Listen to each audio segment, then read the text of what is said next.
నమస్కారం. పశ్చిమాసియాలో అసలు ఏం జరుగుతోంది? ఇరాన్, అమెరికా మధ్య ఉన్న వైరం ఇప్పుడు ఒక ప్రమాదకరమైన ఘట్టానికి చేరుకుంది. యావత్ ప్రపంచం ఎంతో ఉత్కంఠగా చూస్తున్న ఈ సంక్షోభం వెనుక ఉన్న అసలు కథేంటో ఈరోజు మనం లోతుగా విశ్లేషిద్దాం.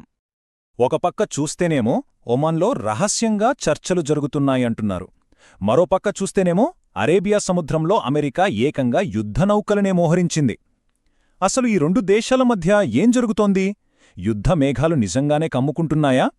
పదండి, ఈ విశ్లేషణలో పూర్తి వివరాలు చూద్దాం. అయితే ఈ టెన్షన్కి తక్షణ కారణమేంటంటే ఈ మధ్య ఒమన్లో జరిగిన కొన్ని రహస్య చర్చలు.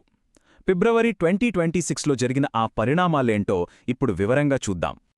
చూడండి, ఫిబ్రవరి 6, 2026న ఒమన్లో అమెరికా, ఇరాన్ మధ్య పరోక్షంగా అంటే డైరెక్ట్గా కాకుండా చర్చలు మొదలయ్యాయి.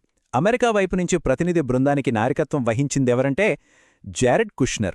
విచిత్రమేంటంటే ఇరాన్ ఈ చర్చలను ఒక మంచి ఆరంభం అని చెప్పింది. కాని ఈ పాజిటివ్ స్టేట్మెంట్ వెనుక అసలు కథ వేరే ఉంది.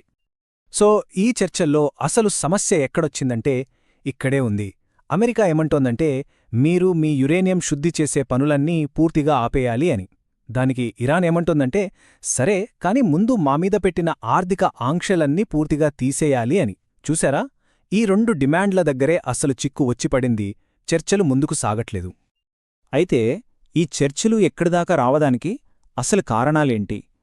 ఈ రెండు దేశాల మధ్య ఉన్న 3 ముఖ్యమైన వివాదాంశాలేంటో ఇప్పుడు ఒక్కసారి చూద్దాం.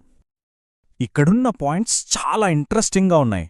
చూడండి, మొదటిది ఇరాన్ అణు కార్యక్రమం. వాళ్లు ఏకంగా 60% పైగా యురేనియంను శుద్ధి చేస్తున్నారట.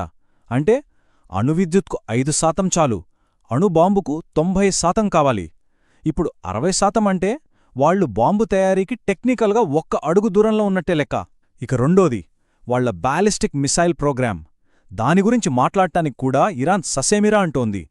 ఇక మూడోది అమెరికా సైనిక మోహరింపు. భారీ యుద్ధనౌక యుఎస్ఎస్ అబ్రహాం లింకన్ను అరేబియా సముద్రంలో నిలబెట్టింది. ఇది మామూలు విషయం కాదు. ఇది కేవలం వాళ్ల సైన్యాన్ని అక్కడ పెట్టడం కాదు, ఇది వాళ్లదో స్ట్రాటజీ. ట్రంప్ ప్రభుత్వం దీన్నే పీస్ త్రూ స్ట్రెంగ్త్ అంటోంది. అంటే మన బలాన్ని చూపిస్తేనే అవతలి వాళ్లు దారికొస్తారు, శాంతి నెలకొంటుంది అని వాళ్ల నమ్మకం. ఈ వ్యూహం పరిస్థితిని ఇంకాస్త వేడెక్కిస్తోంది అంతే. సరే, ఈ అణు క్షిపణి గొడవలే కాకుండా పరిస్థితిని ఇంకాస్త కాంప్లికేట్ చేస్తున్న కొన్ని బయట లోపలి కారణాలు కూడా ఉన్నాయి. వాటి గురించి చూద్దాం. ఇరాన్ లోపల కూడా పరిస్థితులు ఏం బాగాలేవు. అమెరికా పెట్టిన ఆంక్షల వల్ల ఆర్థిక వ్యవస్థ కుప్పకూలిపోయింది. ప్రజలు రోడ్ల మీదకొచ్చి నిరసనలు చేస్తున్నారు. ప్రభుత్వమేమో వాళ్లను అణిచేస్తోంది.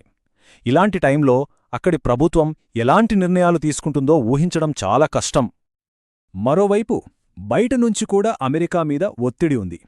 ఇజ్రాయెల్ ప్రధాని నెతన్యాహు అమెరికాకు గట్టిగా చెప్తున్నారు, చూడండి, ఇరాన్తో మెత్తగా ఉండొద్దు, చాలా కఠినంగా డీల్ చేయండి అని. ఇది కూడా అమెరికా వైఖరిని మరింత కఠినంగా మార్చేలా చేస్తుంది. ఇన్ని జరుగుతుండగా ఇంకో పెద్ద ట్విస్టేంటంటే ఇరాన్ అత్యున్నత నాయకుడు అయతుల్లా ఖమేనీ అజ్ఞాతంలోకి వెళ్ళిపోయారని వార్తలొస్తున్నాయి. ఇది నిజమైతే అక్కడ ఏం జరుగుతున్నదో, ఎవరు నిర్ణయాలు తీసుకుంటున్నారో ఎవరికీ తెలీదు. ఇది పరిస్థితిని మరింత గందరగోళంగా మార్చేసింది. సో ఇవన్నీ చూశాక మన ముందుకొచ్చే ప్రశ్న ఒక్కటే, ఈ మొత్తం గొడవ ఎటువైపు దారితీస్తుంది? శాంతివైపు వెళ్తుందా, లేక యుద్ధం వైపు వెళ్తుందా? మన ముందు 2 దారులు స్పష్టంగా కనిపిస్తున్నాయి. ఒకటి దౌత్యం. చర్చలు కొనసాగి 2 పక్షాలు ఒక మాట మీదకు వస్తే ఈ టెన్షన్ అంతా తగ్గే అవకాశముంది. రెండోది సంఘర్షణ. ఒకవేళ ఈ చర్చలు పూర్తిగా విఫలమైతే మాత్రం పశ్చిమాసియాలో ఒక పెద్ద యుద్ధం తప్పకపోవచ్చు. ప్రస్తుతం పరిస్థితి ఒక కత్తిమీద సాములా ఉంది. దౌత్యం ఒకవైపు, యుద్ధం మరోవైపు. ఈ సంక్షోభం ఒక శాంతియుత పరిష్కారానికి దారితీస్తుందా, లేక ఇది మరో భయంకరమైన యుద్ధానికి నాంది పలుకుతుందా? కాలమే దీనికి సమాధానం చెప్పాలి. ఈ విశ్లేషణను ఇంత ఓపికగా చూసినందుకు ధన్యవాదాలు. ఈ విశ్లేషణ మీకు ఉపయోగపడిందని అనుకుంటున్నాను. నచ్చితే తప్పకుండా లైక్ చేసి మీ స్నేహితులతో షేర్ చేయండి. ఇలాంటి మరిన్ని ఇంట్రెస్టింగ్ అంతర్జాతీయ విశ్లేషణల కోసం